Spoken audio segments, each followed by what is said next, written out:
Welcome back to the Chicago Board Option Exchange, which is now CBOE Global Markets. I'm Jon Najarian. My brother Pete joining shortly for today's Rebel's Edge. And we're going to cover, of course, stocks, some prediction market stuff, maybe some sports as well, because we know how much you guys like that. And yeah, even though my Bears lost last night, it was a hell of a game. We've got that and a whole lot more on today's Rebel's Edge.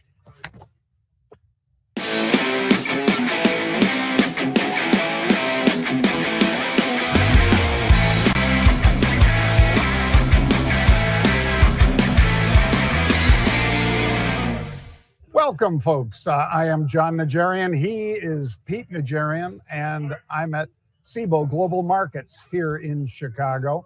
Great backdrop. We appreciate the good folks at CBOE Global Markets for giving us the opportunity to shoot here. And Pete, it looks like you're in some Hall of Fame somewhere. I'm in my office, man. I'm in my office just doing my thing. I'll tell you what, beautiful day. Picturesque white outside in Minnesota. It's unbelievable. The only bad thing is the temperature ain't so good, but it's beautiful.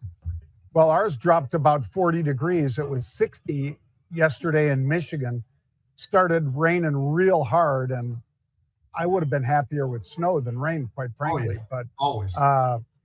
It dropped down to 18 degrees here, Pete. So that meant that a lot of it was icy or turning to snow, and there were even thunder snow warnings and tornadoes. We had that same thing. Wind. How it works. Yep. Well, anyway, folks, welcome. Let's dive right into macro. And investors are reacting to mixed economic data. That caused a little bit of a pop in the VIX that Pete will get to when we touch on the VIX. But basically, all the major indices last week, Pete, finished up 1% on the week, and some of them at record highs. So that's what I have for macro. Yeah, impressive, the record highs. It just really is, John. The fact that we've gone bottom left to the upper right across the board with so many stocks, but especially the big three, you got to think that's pretty impressive. The one thing that I think is still out there, and we're starting to get more and more about it, John, is this whole thing about the next Fed chief. Who's it going to be? And the names are starting to get longer. There's 4 primary names, but I'm sure there's more than that somewhere. That, I think, is something that people are sort of watching a little bit more closely because of the fact that we're not that far away from the replacement side of things, and it could change things. And I'm going to say this right now: it sure looks like March we're going to get a cut. Yep, I would say we are too, Pete, but not in January. No. All right. How about the VIX, Pete? What do you got for us? I know we were in the 13s last Friday, the 26th. Yeah, it's pretty amazing that we've gotten all the way back down to that level, John. It's almost like a magnet for the VIX. We've had some spikes throughout the year where we had some huge spikes, and it just couldn't stay up there, John. And then it pulled back a little bit, and we've been over 20. We've pulled back off of that. We were in like you said, the low 13s last week. We got up into the upper 14s today. That's kind of where we've been a little bit above that, but we'll call it the upper 14s is where we are right now. It seems to be the right place to me. And as a matter of fact, believe it or not, it might be even a little inflated being there based upon what kind of movement that we're getting at least the last day or two in terms of the S&P. Well, let's hit a little prediction market, Pete. I figured we'd play off of this for Monday Night Football. Is this, by the way, the last Monday night of the year, Pete, or do we get one more? We might get one more, but I do think this is the last one. Well, it's the Los Angeles Rams folks against the Atlanta Falcons. And as you see, the prediction markets, Polymarket in particular, has the Rams at about 76% chance to win it. And I don't think they're going to be resting too many people, Pete, even though, of course, they are the number one. I don't think they're going to rest a lot of folks until maybe the second half. What do you think? Yeah, I think it's going to be a dogfight. But, you know, when you look at the conference and the division and where the Rams are, there's a fight with 3 teams that are probably arguably in that group of maybe the best 3 teams in the NFC. Absolutely incredible what the Rams have looked like all year, the 49ers have looked like, and then now coming back, and now you're looking at Seattle. They're going to want to win this one, but it shouldn't take too long for them to take care of business with Atlanta, I would say. Well, Let's dive into stocks, Pete. And it wasn't exactly, except for the precious metals, silver in particular, which we'll touch on in a sec, it wasn't really a very rich news day, I'll say. But Digital Bridge, that was pretty rich because they manage over $100 billion, Pete, in digital infrastructure. Now, that means that they invest in those projects and so forth, folks. So think of them as like obviously a money manager that has invested in cell towers, fiber networks, data centers, all that kind of thing. Doesn't mean that they build them. It does mean that they invested the money in there. And SoftBank decided, well, we kind of want to be deeper in that space too. So we're just going to buy you. It was up as much as, I think, 40% earlier today, Pete. It's holding on to about 11% gain because we still don't have clarity on how much they're going to pay. But I'd say it could be a lot higher than where it is right now. I totally agree with you, John. I mean, I look at this name and the possibilities of where it could be over a period of time when we start to get a little bit more of the actual business side of this thing and how it's going to play out. But certainly is something that it makes a lot of sense. This is right up the whole chute for SoftBank. This is exactly the kind of thing that they want that sort of investment in. It makes a lot of sense because of what you just mentioned. You know, these guys are doing these investments with all this money with data centers and cell towers and fiber networks and all those kinds of things. Makes it damned interesting. It's pulled back only because of the fact that it's not a done deal. It's a talked about deal. It looks like it's going to be a done deal, but it ain't done till it's done, and it's not done yet. Well, and we did have unusual activity. Yeah, it was back in October, but it was when the stock was under 13. Today, the stock traded, as you see there on your screen, Pete, between 18, 20, and 20 bucks after closing last week, just in the 13s. So this was a big move, but it quickly gave a lot of that back because, like I say, we don't have clarity. But nonetheless, if you had some of those calls, folks, nothing said you couldn't have taken some profits, big profits, on the early pop in the pre. All right, let's hit silver, Pete, because talk about rip and dip. December, this thing was a $56 number. That's the SLV. It screamed higher, went to record highs. In fact, silver today, Pete, was over 80 bucks. That's nearly double the price that the when they tried to corner the market on it, the folks back in the 80s, Pete, that own the Kansas City Chiefs, yeah, those guys, those brothers, they tried to corner the market on silver. Well, it comes down pretty substantially from there over the next several years. But today, like I say, double that number. It was over 80, and then tragedy struck. Well, you know, you hit those all-time highs, John. It makes sense that you're going to have some pullbacks along the way. And is this a violent pullback? I don't know. It's maybe you could consider it that. Last I looked, SLV was down about 8%, right? I mean, that is different than silver itself, but this is the Silver Trust. It got all the way up to 71. It's pulled back to 75, somewhere in that range. So it was down about 8 or 10%, something like that. You know, I find that really interesting because it makes some sense. But the other thing that makes a lot of sense, and I was talking about this earlier today on one of the shows, was the idea of this is not just about this thing being, you know, this precious metal. This is about the fact that silver is a big contributor when it comes to all this work with AI and chips and all the rest of it. I think that there's going to be a lot more use of silver into the future. They haven't even tapped in a lot of areas. They just have been watching and waiting. This is something where on pullbacks, I don't know. I don't think it's such a bad thing to maybe at least think about options. Maybe you don't want to buy stock, but I'll tell you what, I like the idea of some options, John, and we've seen a lot of option activity in SLV. Yeah, and on big pullbacks like today, I bet they start reloading pretty quick, Pete. Yep. All right, how about Ultragenyx Pharmaceuticals? This one was down huge. Disappointing clinical news regarding one of their treatments, Pete, for osteogenesis imperfecta. It's a rare genetic bone disorder. And that is, of course, sad news for the company, sad news for the patients that could have been helped by this because their phase 3 trials, Pete, they just couldn't get it across the finish line. Yeah, they couldn't get to the primary endpoints, John. That's a real problem. They disappointed in multiple parts of this whole thing. It's about bone disorder. I mean, obviously, like you said, that part's the sad part because, they're doing, the work to try to help people out as much as humanly possible.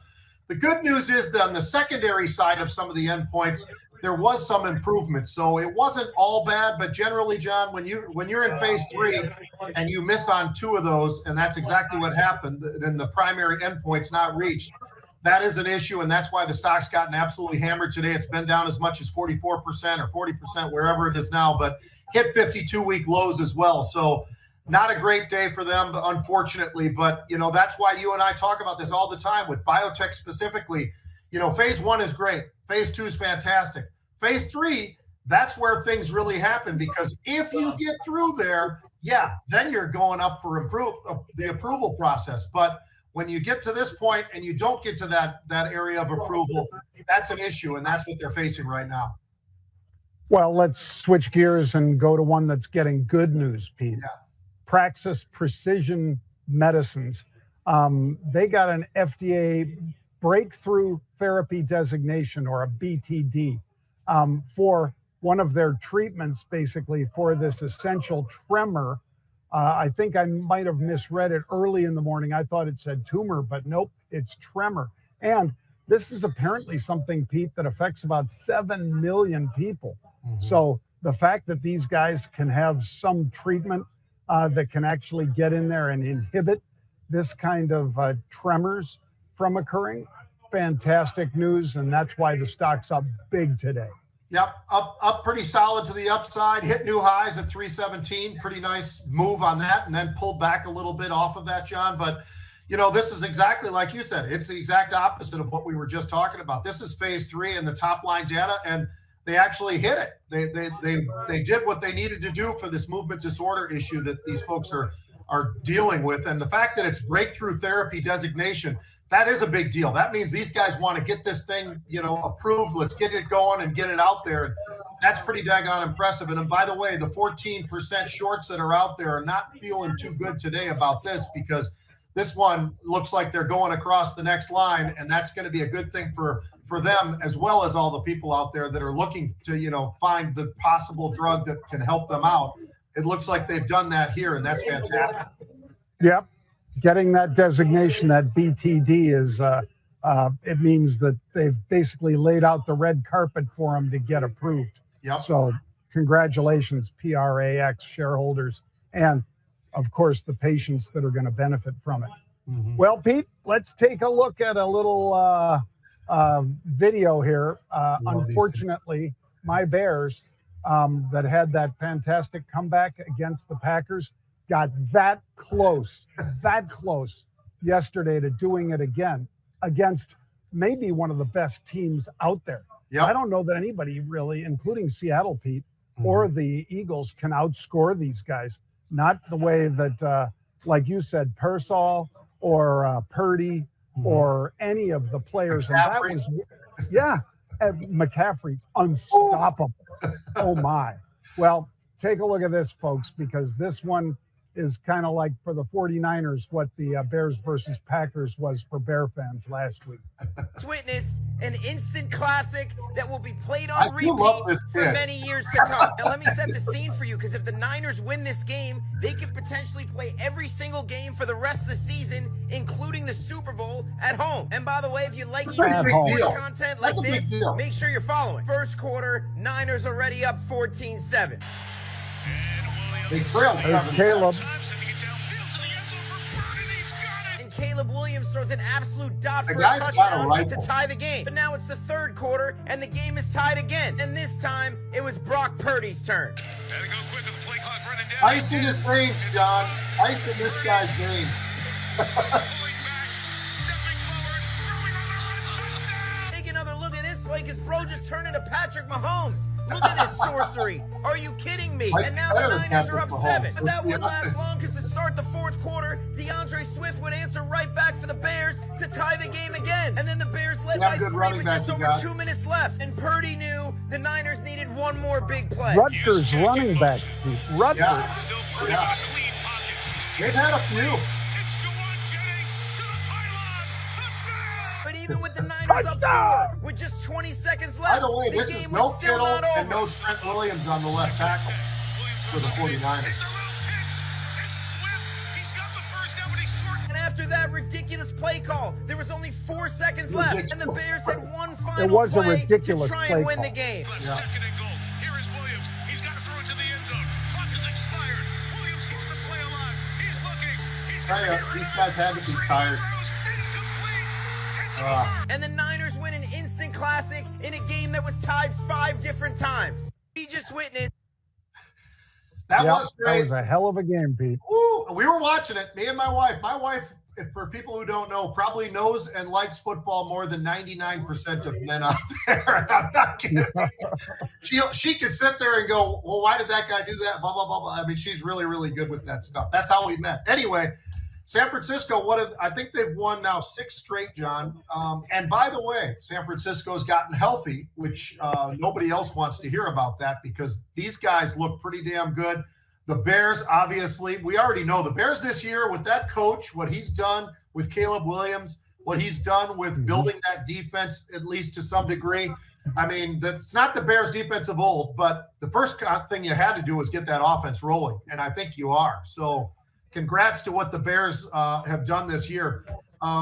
I thought it'd be fun, John. Like I said, there was no Kittle and no Trent Williams, though, for 49ers. So if they get those guys back, and I think they will before the playoffs go, that makes them even more dangerous, even though the fill-ins did a really good job, a really, really good job.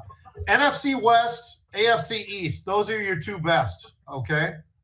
Agreed. So, you look at the NFC West and you look at Seattle, they look pretty damn good. They have a really good defense and a damn good offense, and Sam Darnold has done a great job. The Rams, same thing. They really good defense, really good quarterback. They're doing a great job. You know, they can run the ball a little bit too.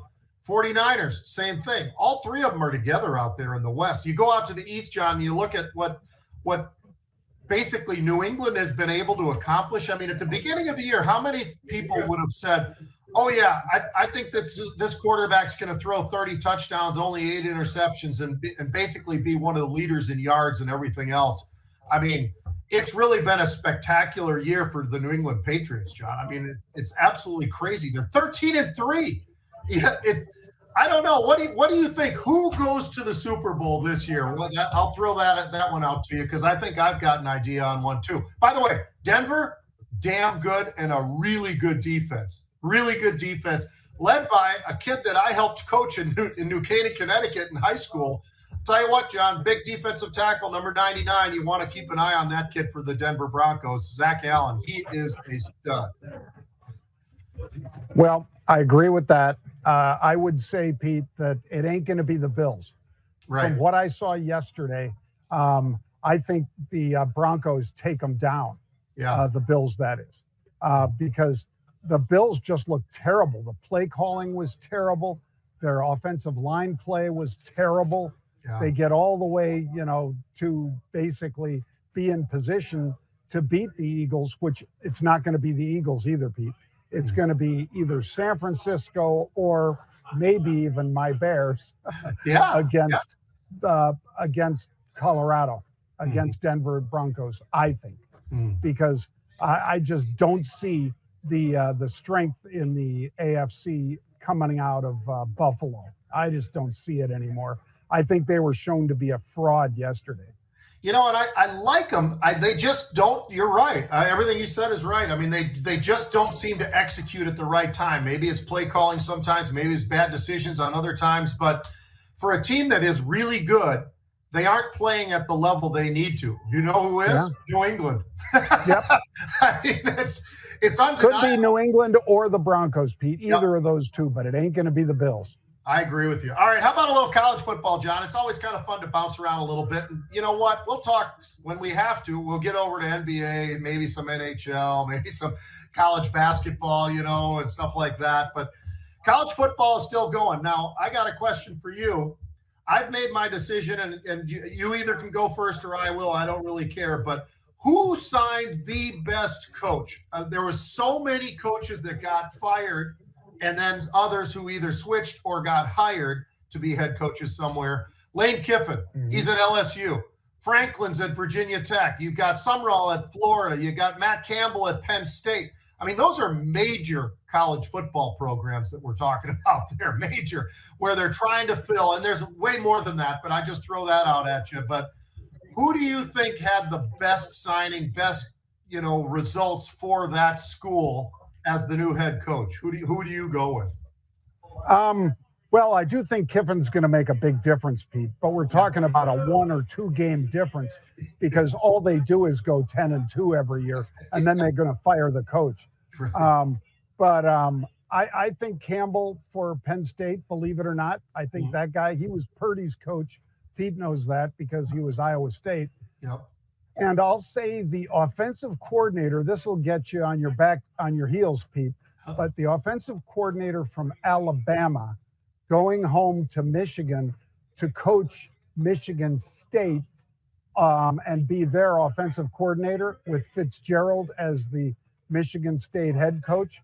I like that combo. Yeah. Real tough defensive coach and a very smart offensive coordinator that they loved him at Alabama, but he wanted to go home. Yeah. And, so he wants to go up there. I would have stayed in Bama because I hate Michigan State, but apparently he likes it up there, Pete. What can I say? East Lansing? Yeah. No, not me. Well, something always pulls these guys in. I'm going to go on a crazy one for you.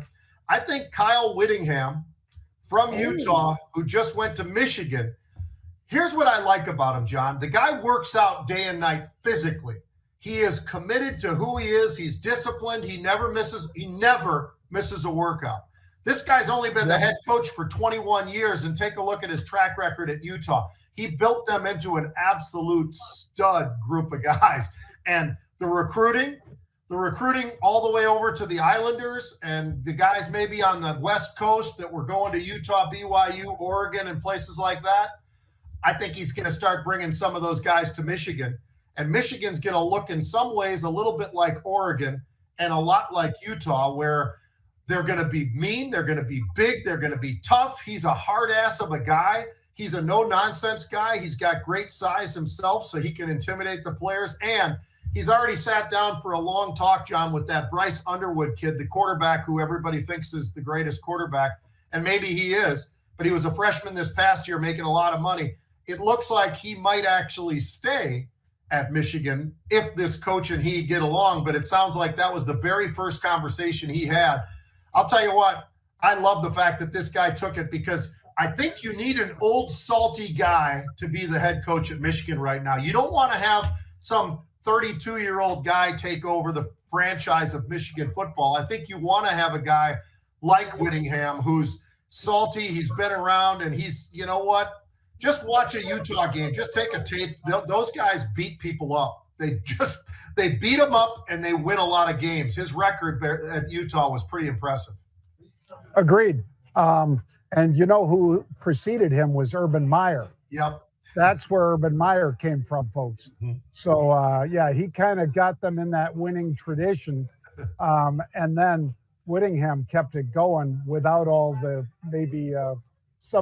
without the NIL before there was NIL that Urban Meyer might have been famous for. And I'll give a tip of the hat, Pete, to your Gophers because they came back and won it, their bowl game. I think it's the 7th or 8th straight bowl game that they've won. 9. In other words, what is that, ninth straight bowl game? Mm-hmm. That was a hell of a win for them. They needed it, and it'll help with recruiting, but again, you're getting the second tier because, unfortunately, they don't have the money to sign the top tier. Right. Yep. PJ does a great job with those guys as people, as football players, and all the rest of it. He does a really good job with it. They got to get to a bigger bowl, though. I mean, if there's one complaint that a lot of fans have is, okay, it's great. We've kind of gotten used to it. We're a bowl team every year. They want more. Everybody does. That's what fans do, though, right? I mean, the fans, after a while, they want more because they got used to the fact that we go to a bowl every year. We win basically 8 games, give or take. Once in a while, we'll win 10, which we did one year when we beat Auburn. But, I think they want more. So he's going to have to start delivering even a little bit more. Well, we will be shooting from SIBO Global Markets again tomorrow. So again, thanks to our friends here. And by the way, we're going to be shooting some commercials, Pete, because we've got a special event coming up the 23rd and 24th of April, where we will be doing a live Rebel Roundup here on the floor, Pete. Nice. And it's a 2-day live trading event here at SIBO Global Markets. We'll have more on that shortly, but thanks for tuning in today, folks. We hope you join us again tomorrow at 1 p.m. Eastern Time. See you then.